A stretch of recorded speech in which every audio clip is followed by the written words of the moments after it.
বর্ষাকাল হওয়াতে জোকের উপদ্রব বেড়েছে। জোকের ভয় অবশ্য নেই তার। হেমলতা পদ্মজার যাওয়ার পানে ঝিম মেরে কতক্ষণ তাকিয়ে থাকলেন। মেয়েটাকে দেখলে তার মন ভীষণতায় ভরে ওঠে। পদ্মজার চুল দেখলে মনে হয় এই সুন্দর ঘন কালো রেশমি চুল পদ্মজার এক একটা কালো রাত। পদ্মজার ছিমছাম গঠনের দুধে আলতা দেহের অবয়ব দেখে মনে হয় এই দেহ পদ্মজার যন্ত্রণা। এই দেহ ধ্বংস হবে। পদ্মজার অষ্টদয়ের নিম্নে স্থির হয়ে থাকা কালো সূক্ষ্ম তিল দেখলে মনে হয় এই তিল পদ্মজাকে একদিন জীবনের কান্নার কারণ হবে। হেমলতা পদ্মজার রূপের বাহার নিতে পারেন না। কেন কৃষ্ণকলির ঘরে ভুবনমোহিনী রূপসীর জন্ম হলো? জন্ম মৃত্যু বিয়ে কারো হাতে থাকে না। যদি থাকতো তাহলে হেমলতা মোর্শেদ মোড়লকে বিয়ে করতেন না এবং পদ্মজার মতো রূপসীকে জন্ম দিতেন না। আল্লাহর কাছে রূপসী মেয়ে ভুলেও চাইতেন না। হেমলতা বুক চিরে দীর্ঘশ্বাস বেরিয়ে আসে। আজ শুক্রবার, স্কুল নেই। ফজরের নামাজ পড়ে 3 বোন পড়তে বসেছে। প্রেমা নামাজ পড়তে চায় না, ঘুমাতে চায়। হেমলতার মায়ের ভয়ে নামাজ পড়ে। সে ঝিমুচ্ছে আর পড়ছে। তা দেখে পদ্মজা আর পূর্ণা ঠোঁট টিপে হাসছে। হেমলতা বিরক্ত হন।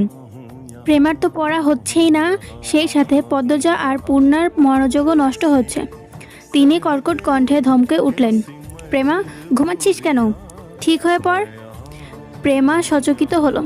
চট করে চোখ খুলে ভয়ে তাড়াতাড়ি পড়া শুরু করলো।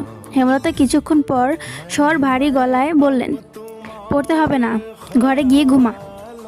প্রেমা একটু অবাক হয়। পরেই খুশিতে ছুটে যায় ঘরে। পূর্ণা মুখ ভার করে ফেলল। তারও তো পড়তে ইচ্ছা করছে না, কিন্তু মা কখনো তাকে ছাড় দেয় না। হয়তো ছোটবেলায় ছাড় দিতেন, মনে নেই। সে আবার দ্রুত সব ভুলে যায়। ব্রেন ভালো প্রেমার, যা পড়ে মনে থাকে। পূর্ণা খুব দ্রুত ভুলে যায়। পদ্মজার সব কিছুই স্বাভাবিক, শুধু রূপ বাদে। সূর্য ওঠার সাথে সাথে মোর্শেদ বাড়িতে ঢোকেন। হাতে ঝাঁকি জাল আর বড়শি, কাঁধে পাটের ব্যাগ ঝোলানো। ভোরে মাছ ধরতে গিয়েছিলেন। মোর্শেদ বাড়ি ফিরলে পূর্ণা আর প্রেমা সবচেয়ে বেশি খুশি হয়। মাছ খেতে পারে অনেক। অর্থের জন্য হেমলতা খুব কম মাছ আনেন। মোর্শেদ বাড়িতে যতদিন থাকে ততদিন মাছের অভাব হয় না। মোর্শেদের বলার পূর্বেই পূর্ণা ও প্রেমা গামলা নিয়ে ছুটে আসে উঠানে। মোর্শেদ কাঁধের ব্যাগ উল্টো করে ধরে গামলার উপর। পুঁটি, ট্যাংরা, পাবদা, চিংড়ি মাছের ছড়াছড়ি। হেমলতা ভারী খুশি হন।